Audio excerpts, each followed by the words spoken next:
እህቴ አትሸውጂ። ሀጀርን ላንቺ ምሳሌ ናት። ሀጀርን አስቢያት።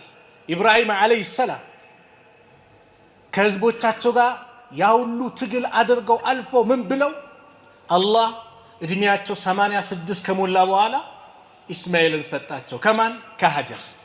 የዚህ ጊዜ የመጀመሪያው ባለቤታቸው ሳራ ቅናት ቢጤም መጣ። እነዚህን ሰዎች እሷንም ልጇንም ሩቅ ቦታ ውሰድልኝ አልፈልግም አለች። ኢብራሂም ወደ መካ ካዕባ ሐረም ይዟቸው መጡ። ምንም የለም፣ እንዳውኑ እንደምታዩት እንደመስላችሁ ምንም ነገር የለም። በረሃ ነው፣ የሚበላ የሚጠጣ የለም። ለማን ነው ትተህን የምትሄደው አለች ሀጀር። ጸጥ አሉ። አላሁ አመረክ፣ አላህ ነው ያዘዘህ አለቻቸው። አዎና እንግዲያውስ አላህ ካዘዘ አላህ አይተውንም ሂድ አለች። ሱብሃንአላህ። አያችሁ ተወኩ። ልጇ እኮ ነው ያለ፣ ትንሽ ልጅ ነው።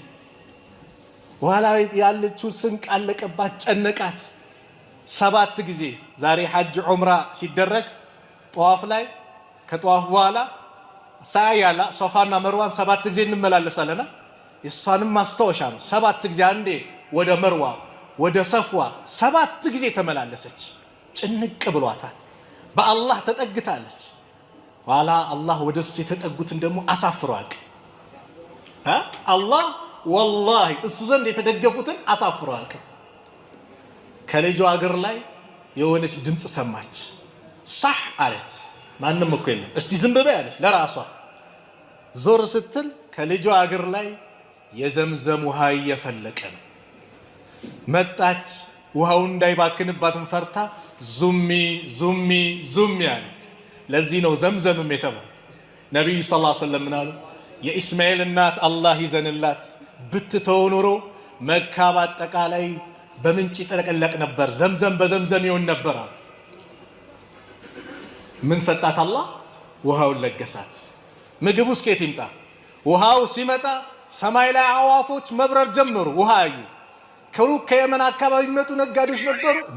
እነዚህ ወፎች ምን አይተው ነው? እስቲ የሆነ ነገር ይኖራል ብለው አንድ መልእክተኛ ላኩ። ሲልኩ እናትና ልጅ አሉ፣ ውሃ አለ። ህዝቦቻቸውን ሰብስበው መጡ። እንቀመጥ አላት። ተቀመጡ፣ በውሃው ግን መብት የላችሁም ማለት። እሺ አሉ።